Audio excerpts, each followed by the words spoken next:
Vive la République populaire de Chine. Chapitre 3. Le socialisme et le communisme. Le communisme est le système complet de l'idéologie prolétarienne, en même temps qu'un nouveau régime social.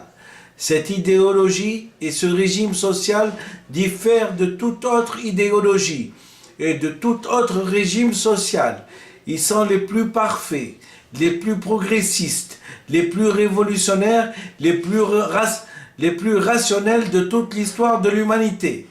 L'idéologie et le régime social du féodalisme sont entrés au musée de l'histoire. Ceux du capitalisme sont eux aussi entrés au musée dans une partie du monde en URSS. Partout ailleurs, ils ressemblent à un moribond qui décline rapidement, comme le soleil derrière les collines de l'Ouest. Ils seront bientôt bons pour le musée.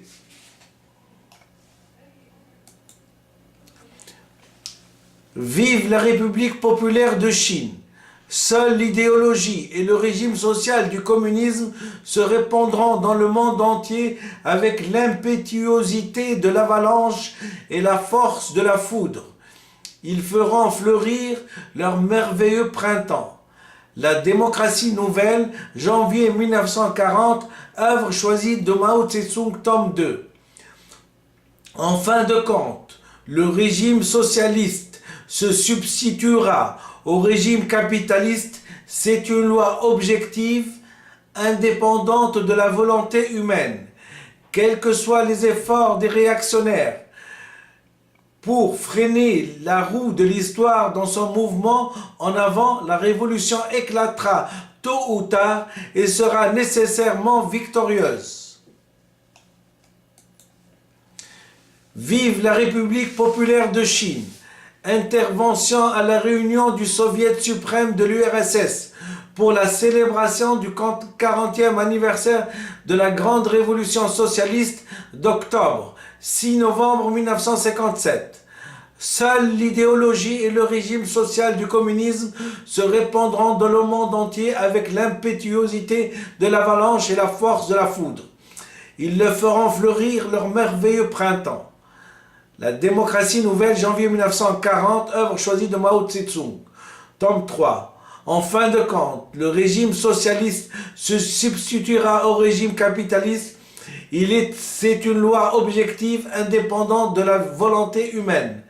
Quels que soient les efforts des réactionnaires pour freiner la roue de l'histoire dans son mouvement en avant, la révolution éclatera tôt ou tard et sera nécessairement victorieuse. Vive la République populaire de Chine. Intervention à la réunion du Soviet suprême de l'URSS pour la célébration du 40e anniversaire de la grande révolution socialiste d'octobre, 6 novembre 1957. Nous autres communistes, nous ne dissimulons jamais nos aspirations politiques.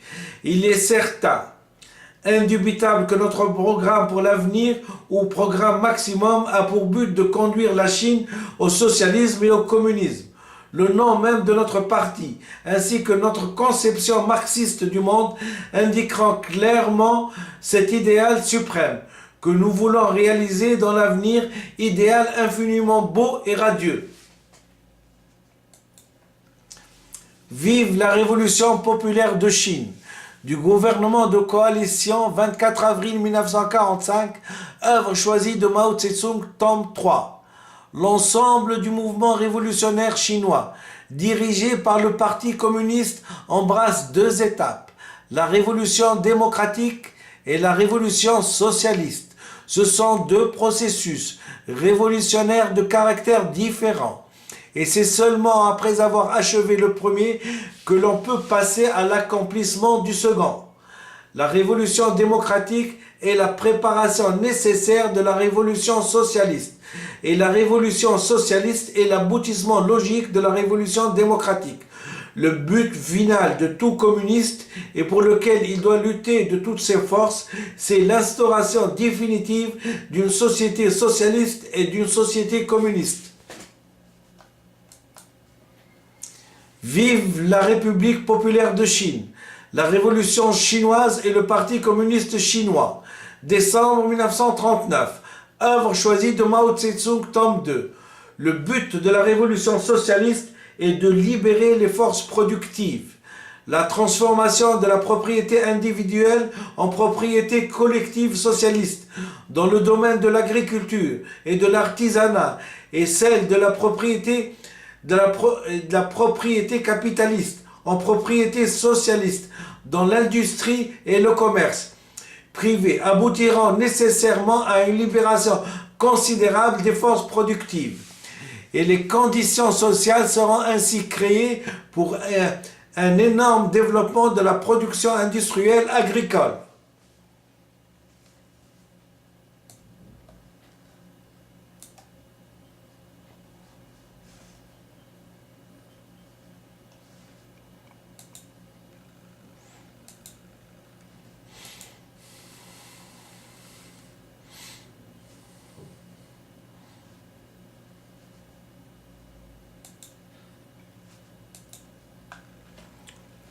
Vive la République populaire de Chine. Sur le problème de la coopération agricole, le nouveau régime social vient de s'établir et il faut un certain temps pour qu'il soit consolidé. N'allons pas croire qu'il soit parfaitement dès son instauration. Cela est impossible. Il ne peut être consolidé que progressivement. Pour qu'il soit de façon définitive, il faut réaliser l'industrialisation socialiste du pays. Poursuivre avec persévérance la révolution socialiste sur le front économique et de plus déployer sur les fronts politiques et idéologiques de durs et constants efforts en vue de la révolution et de l'éducation socialiste. Par ailleurs, il faut que différentes conditions internationales y contribuent. Vive la République populaire de Chine. Intervention à la conférence nationale du Parti communiste chinois sur le travail de propagande. 12 mars 1957. Dans notre pays, la lutte pour la consolidation du régime socialiste, la lutte qui décidera de la victoire du socialisme ou du capitalisme s'étendra encore sur une très longue période historique. Mais nous devons nous rendre compte que le régime nouveau socialiste se consolidera infailliblement. Nous édifierons un pays socialiste doté d'une industrie, d'une agriculture, d'une science et d'une culture moderne. Vive la République populaire de Chine. Intervention à la conférence nationale du Parti communiste chinois sur le travail de propagande. 12 mars 1957. Les intellectuels hostiles à notre État sont en nombre infime. Ce sont les gens qui n'aiment pas notre État fondé sur la dictature du prolétariat. Ils regrettent l'ancienne société. À la moindre occasion, ils fomentent des troubles, cherchent à renverser le Parti communiste et à instaurer l'ancien régime. Entre la voie du prolétariat et celle de la bourgeoisie, c'est-à-dire entre la voie du socialisme et celle du capitalisme, ils s'obstinent à vouloir suivre la seconde. En fait, comme celle-ci est impraticable, ils sont prêts à capituler devant l'impérialisme, le féodalisme et le capitalisme bureaucratique. De tels gens se rencontrent dans les milieux de la politique, de l'industrie, du commerce, de la culture, de l'enseignement, comme dans les milieux scientifiques, techniques et religieux. Ils sont extrêmement réactionnaires. Vive la République populaire de Chine. Intervention à la conférence nationale du Parti communiste chinois sur le travail de propagande. 12 mars 1957. Le grand problème, c'est l'éducation des paysans. L'économie paysanne est dispersée et la socialisation de l'agriculture, à en juger par l'expérience de l'Union soviétique, exigera un temps très lent et un travail minutieux. Sans socialisation de l'agriculture, il ne peut y avoir de socialisation intégrale solide. De la dictature démocratique populaire. Œuvre choisie de Mao Tse-tung, tome 4. Nous devons être convaincus que 1. Les masses paysannes désirent s'engager progressivement sous la conduite du parti dans la voie du socialisme et que deuxièmement, le parti est capable de conduire les paysans dans cette voie. Ces deux petits point constitue l'essence même et l'aspect dominant du problème. Vive la République populaire de Chine. Sur le problème de la coopération agricole, 31 juillet 1955. Les organes dirigeants des coopératives doivent assurer la prépondérance dans leur sein des paysans pauvres actuels et des nouveaux paysans moyens pauvres. Ils auront comme force d'appoint des anciens paysans moyens pauvres et des paysans moyens aisés, anciens et nouveaux. C'est ainsi seulement qu'on pourra, conformément à la politique du parti, réaliser l'unité des paysans pauvres et des paysans moyens, consolider les coopératives, développer la production et accomplir comme il le faut la transformation socialiste dans l'ensemble des régions rurales. Sinon, l'unité des paysans moyens et des paysans pauvres, la consolidation des coopératives, le développement de la production et la transformation socialiste dans l'ensemble des régions rurales seront impossibles.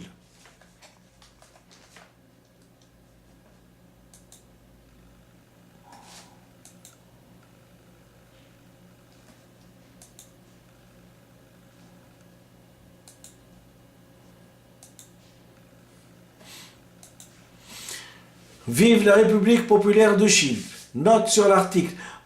Comment la prépondérance est passée des paysans moyens aux paysans pauvres dans la coopérative agricole de production de Wutong, canton de Kaohsiung, district de Tsengash, 1955. L'essor du socialisme dans les campagnes chinoises. Il faut unir à nous les paysans moyens. Ce serait une erreur de ne pas le faire. Mais sur qui dans nos campagnes, la classe ouvrière et le Parti communiste doit-il compter pour les rallier en vue de la transformation socialiste dans l'ensemble des régions rurales, bien entendu sur les paysans pauvres uniquement. Il en fut ainsi quand nous luttions contre les propriétaires fonciers et réalisant la réforme agraire. Il en est encore ainsi aujourd'hui, lorsque nous luttons contre les paysans riches et tout facteur capitaliste pour réaliser la transformation socialiste de l'agriculture. Au début de ces deux périodes révolutionnaires, les paysans moyens se sont montrés hésitants et c'est seulement lorsqu'ils se rendent clairement compte de la tendance générale de la situation et voient que le triomphe de la révolution est imminent qu'ils passent du côté de celle-ci. Les paysans pauvres doivent agir sur les paysans moyens, les gagner à eux pour que la révolution prenne chaque jour plus d'ampleur et ce jusqu'à la victoire finale. Vive la République populaire de Chine. Note sur l'article.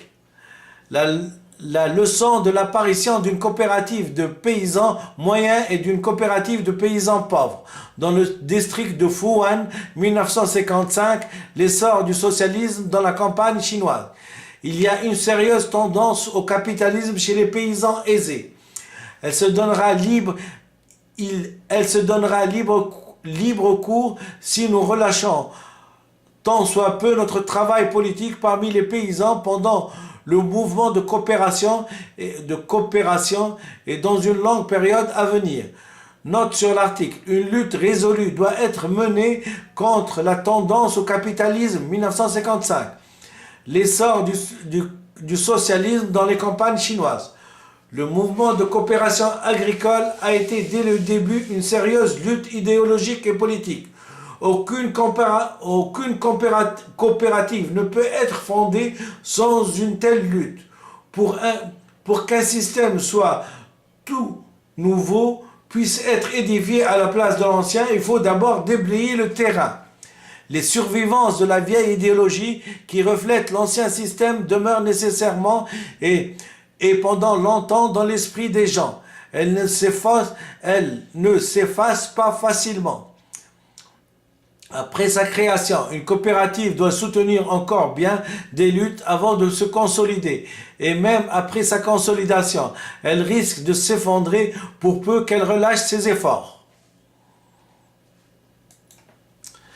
Vive la République populaire de Chine. Note sur l'article. Une sérieuse leçon. L'essor du socialisme dans les campagnes chinoises. Depuis quelques années, la tendance spontanée du capitalisme s'affirme chaque jour davantage. Dans les campagnes, partout, on voit apparaître de nouveaux paysans riches. Beaucoup de paysans moyens aisés s'efforcent de devenir des paysans riches.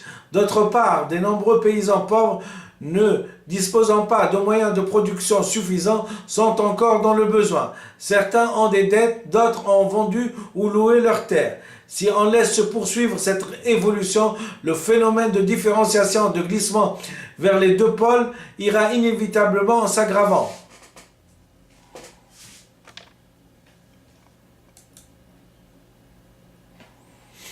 Voilà ce que j'avais à dire pour le chapitre 3 du petit livre rouge de Mao Tse-tung, qui, je vous rappelle, hein,